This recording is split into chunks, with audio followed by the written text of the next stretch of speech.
जब हिंदुस्तान, पाकिस्तान, अफगानिस्तान से लेकर बांग्लादेश के समुद्र तक और उत्तर से लेकर दक्षिण भारत तक पूरा हिंदुस्तान जिस औरंगजेब की हैवानियत से खौफ खाता था, वहीं औरंगजेब अफजल खान के डर से अपनी जान बचाकर भागा था।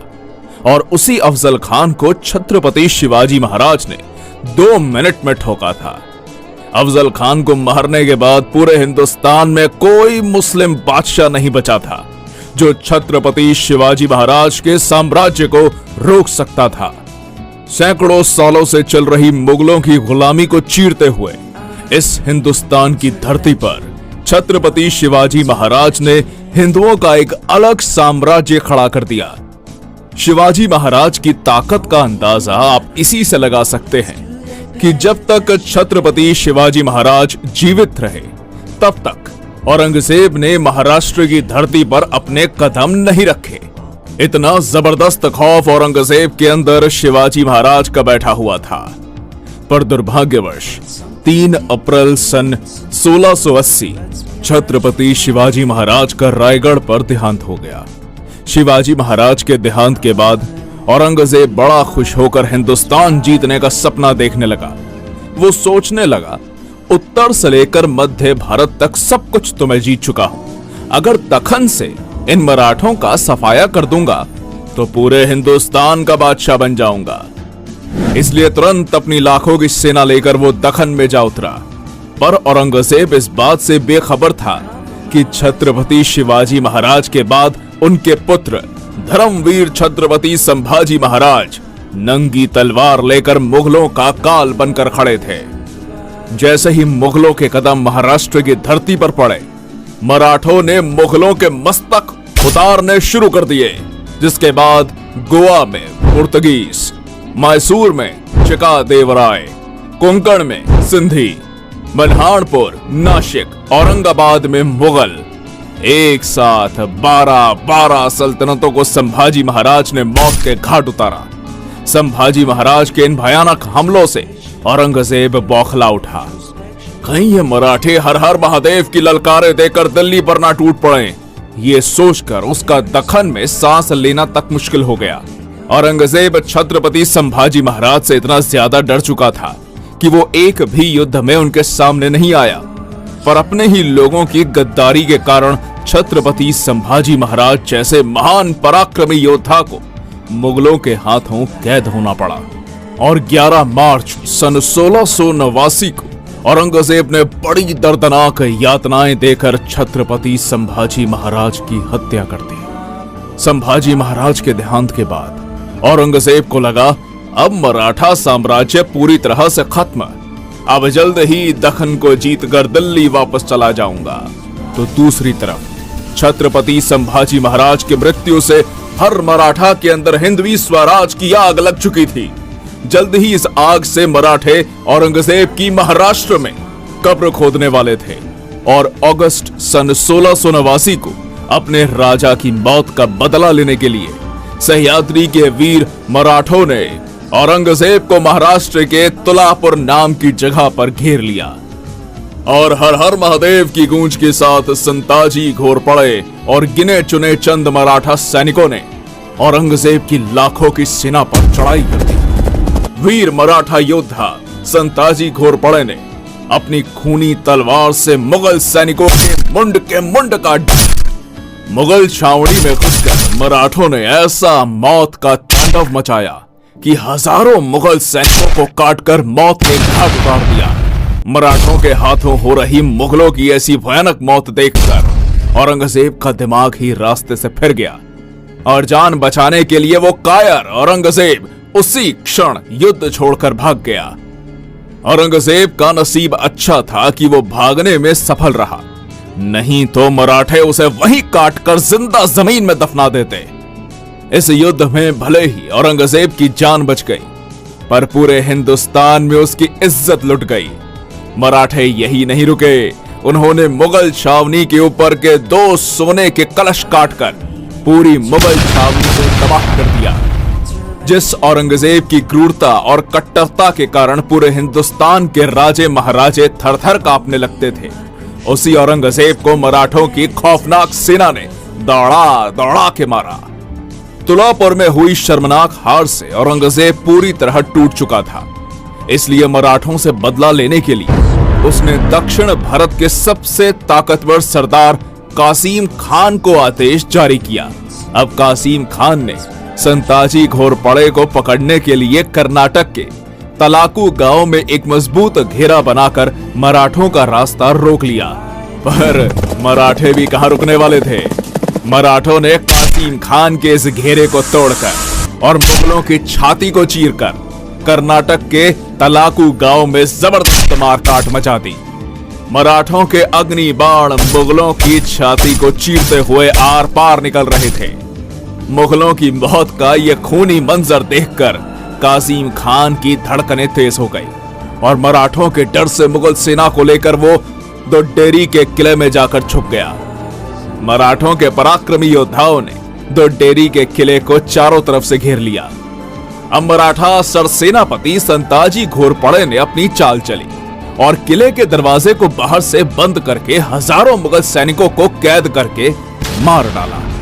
जो भी मुगल सिपाही किले से बाहर आने की कोशिश करते, मराठे बंदूक की गोलियां चलाकर उन्हें मार डालते। एक तरीके से देखा जाए तो मराठे उन्हें तड़पा तड़पा के मार रहे थे।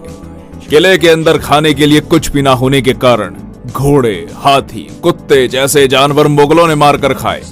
और यहां पर ध्यान देने वाली बात यह है कि जिस कासिम खान को औरंगजेब ने मराठों को मारने के लिए भेजा था, उसी कासिम ने मराठों के डर से किले के अंदर फांसी लगाकर खुदकुशी कर ली। पूरे हिंदुस्तान के इतिहास में मुगलों का ऐसा हाल कभी किसी ने नहीं किया जितना मराठों ने मुगलों का दोड्डेरी के किले में किया।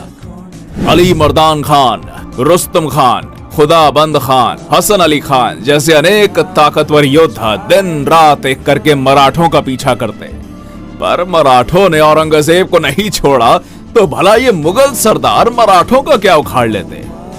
उत्तर में उज्जैन से लेकर दक्षिण भारत में मछलीपट्टनम तक मराठों ने मुगल सेना को काट काट कर ऐसा कत्लेआम मचाया कि दक्खन से मुगल सल्तनत का सफाया कर दिया। इधर औरंगजेब विशालगढ़ को घेरा बनाकर बैठा था, तो उधर मराठों ने बुरहानपुर में घुसकर पूरे शहर को तबाह कर दिया। बुरहानपुर के सूबेदार बैदर बख्त और अली मर्दान खान को पकड़कर मराठों ने उनके शरीर के कपड़े छोड़कर सब कुछ लूट लिया। कहा, रोको इन काफिर मराठों को। उठते बैठते जागते सोते सब तरफ मराठे ही मराठे नजर आते। या अल्लाह, होंगे कामयाब या ऐसे ही लौटना पड़ेगा खाली हाथ। ऐसा चिल्लाते चिल्लाते औरंगजेब का महाराष्ट्र में दम घुट रहा था, पर मराठे रुकने का नाम ही नहीं ले रहे थे। ना पराजय की चिंता, ना मौत का डर। मराठे सिर्फ एक ही बात जानते, उड़ाने मुगलों के सर। अब बारी थी मुगलों के घर में घुसकर। इसलिए वीर मराठा योद्धा धनाजी जाधव ने 80,000 की मराठा फौज इकट्ठा करके 4 मार्च सन 1706 को गुजरात पर चढ़ाई कर दी। गुजरात के रतनपुर के युद्ध मैदान में धनाजी जाधव ने अपनी तलवार से ऐसा कत्लेआम मचाया कि नर्मदा की बहती धाराएं भी मुगलों के रक्त से लाल पड़ गई। इस घमासान युद्ध में जो भी मुगल सैनिक मराठों के हाथ में आते, मराठे उनकी गर्दन काटकर सीधा अल्लाह के पास पहुंचा देते। आधी से ज्यादा मुगल सेना मराठों के खूनी तलवार से कट चुकी थी। अनेक जिहादी रणभूमि छोड़कर भाग रहे थे। कुछ नर्मदा नदी में कूद गए और बाकी बची हुई मुगल सेना को मराठे घसीट कर ले गए। खुद गुजरात के सूबेदार अब्दुल हमीद खान ने मराठा सरसेनापति धनाजी जाधव के पैर पकड़ लिए। इस तरह वीर मराठा योद्धा धनाजी जाधव ने अपने शौर्य और साहस के बलबूते पर गुजरात की मुगल सल्तनत को तबाह करके गुजरात में मराठा साम्राज्य का डंका बजाया। ऐसा ही एक के बाद एक औरंगजेब को दर्दनाक जख्म देकर मराठे उसे तबाह करने पर तुले हुए थे। फ्रेंच इतिहासकार निकोलाउ मानुची, जिसने कुछ साल औरंगजेब के दरबार में नौकरी की, इसी के साथ दक्षिण में आने के बाद वो छत्रपति शिवाजी महाराज से भी मिला था। ये मानुची लिखता है दक्खन में मराठों के खिलाफ उतरने से औरंगजेब के हर साल 1 लाख सैनिक और 3 लाख जानवर मारे जाते थे, जिसमें कुछ मराठों के हाथ, कुछ कीचड़ में डूबकर, कुछ भूख के कारण, तो कुछ नदी में बहकर। इतनी दर्दनाक मौत मुगल सैनिकों को मिल रही थी। मुगलों की ऐसी हालत थी तो जानवरों की तो पूछिए ही मत। बेशकीमती खजाना, ऊंट, घोड़े, हाथी, तोपखाने जो भी मराठों के हाथों लगता, मराठे उसे लूटकर साफ कर देते। मराठों के हाथों कुछ न लगे इसलिए मुगल इसमें से बहुत सी चीजों को जला डालते थे। मराठों के लगातार हमलों से औरंगजेब इतना कंगाल हो चुका था कि कई महीनों से मुगल सैनिकों का पगार नहीं हो रहा था। लगातार मराठों से मार खाने के बाद मुगलों की जीत की उम्मीदें टूट चुकी थी। अगर किसी मुगल सरदार को मराठों से किला हासिल भी करना है तो वो मराठों से हाथ मिला लेता और औरंगजेब से छुपकर मराठों को 50,000 से लेकर 2 लाख रुपए तक की रकम देता। बदले में मराठे उसे किला सौंप देते। एक तरीके से देखा जाए तो मराठे मुगलों को लूटकर मस्त पैसा बना रहे थे, तो दूसरी तरफ मराठों से हमने किला जीत लिया ऐसे झूठ बोलकर ये मुगल सरदार औरंगजेब को खुश कर देते, पर असल में वो उसे मूर्ख बनाते थे। इतनी बुरी अवस्था मुगल सरदारों की हो चुकी थी। इसके आगे मानोची लिखता है, औरंगजेब ने अपने पूर्वज अकबर, जहांगीर, नूरजहां ने जमाया हुआ सारा खजाना बाहर निकाला और मराठों से युद्ध करते करते खाली कर दिया। इतने पर ही वो रुका नहीं, उसने चांदी के बर्तन तक पिघला दिए। इतिहासकारों के अनुसार मराठों से लड़ते लड़ते औरंगजेब ने 40 करोड़ रुपए बर्बाद कर दिए। विशालगढ़ के युद्ध अभियान के दौरान 1.5 साल से मुगल सैनिक बिना तनख्वाह के काम कर रहे थे। वो बंगाल का सूबेदार मुर्शीद कुली खान हर साल औरंगजेब को 14 लाख रुपए टैक्स देता था। उसी में किसी तरह औरंगजेब का खाने पीने का गुजारा हो रहा था। लगातार 27 साल मराठों ने औरंगजेब को इतना घुमाया, इतना दौड़ाया कि मराठों से लड़ते लड़ते वो आखिर में बुढ़ा हो गया। परंतु हार और बर्बादी के सिवा उसे कुछ नहीं मिला। बढ़ती उम्र के साथ साथ औरंगजेब का चेहरा और भी ज्यादा भयानक हो चुका था। दांत गिर जाने से उसके गालों में गड्ढे पड़ गए थे। यदि कोई व्यक्ति जिसने औरंगजेब को पहले कभी नहीं देखा हो तो उसे अकेले में देखकर मुर्दा समझने की गलती करता था। इतना बुरा हाल उसके शरीर का हो चुका था। औरंगजेब की मौत पर रोने के लिए उसके नजदीक का कोई भी व्यक्ति जीवित नहीं बचा था। अपने बाप और भाई को तो उसने खुद ही मरवा डाला था। इसके अलावा उसकी 3 बेगमें, 2 बेटे तथा नाती पोती, बहन बेटी सभी की मृत्यु इसकी आंखों के सामने हो चुकी थी। अपने ही किए हुए पापों की शिक्षा उसे जिंदा रहते मिल चुकी थी। अब औरंगजेब की मृत्यु का समय निकट आ चुका था, इसलिए मरने से पहले वो एक बार दिल्ली जाना चाहता था। पर जैसे ही मराठों को पता चला कि औरंगजेब बीमार है और दिल्ली जाना चाहता है, तो मराठों ने तुरंत अहमदनगर को चारों ओर से घेरकर मुगल प्रदेशों में लूटपाट मचा दी।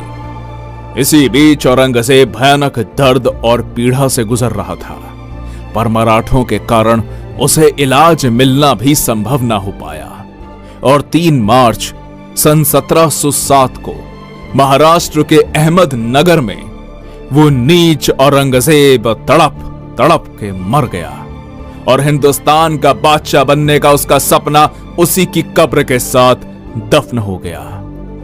पढ़ लेना कभी औरंगजेब का मृत्यु पत्र, सिर्फ एक ही हिंदू राजा का नाम आएगा, छत्रपति शिवाजी महाराज का मराठा साम्राज्य।